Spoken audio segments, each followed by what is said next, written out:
I'm standing in front of Martin Stadium, the site for Saturday's big-time matchup between Washington State and number 19 Wisconsin. The Cougars are going to have a sellout crowd behind them on Saturday, but as Alex Crescenti shows us in this week's Chalk Talk, they're going to need another area to get going on the field if they want to end the game with a victory. Well, thank you, Julian. We know when Wisconsin steps out on that field Saturday evening, they'll want to establish the run. That's nothing new. They've done it for decades. But one of the keys for Washington State will be to also get the run game going. And given the performance they had on the ground last week, it could be the difference between a win and a loss. Last weekend in Fort Collins, the Washington State offense showed what they're capable of, putting up 556 yards throughout the game. But a closer look shows 466 of those came through the air, which means only 90 were on the ground, 40 of which came on the legs of Cam Ward. So not exactly a balanced attack needed throughout the entire season.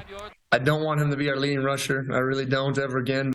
Now the job gets a whole lot tougher as the Badgers come to town, and the battle in the trenches will be key to getting the ball down the field and scoring. So the name of the game for Jake Dickert and company, be aggressive and finish through the plays. And Wisconsin is going to be way harder to move, right? So it's creating light boxes, it's finding angles, it's knowing a lot of things that we can do pre-snap to give Cam and get us into the best looks. I mean, there's a lot of things that go into that Rolodex, but at the end of the day, it's toughness. We need to be tough. We need to be physical. We need to trust our technique and ultimately finish. Finishing needs to be a habit. Now, last weekend, Wisconsin gave up 122 rushing yards to Buffalo, so the task certainly isn't impossible, but it's going to be another physical fight that could come down to the final possession. Julian, I'll send it back to you in Pullman.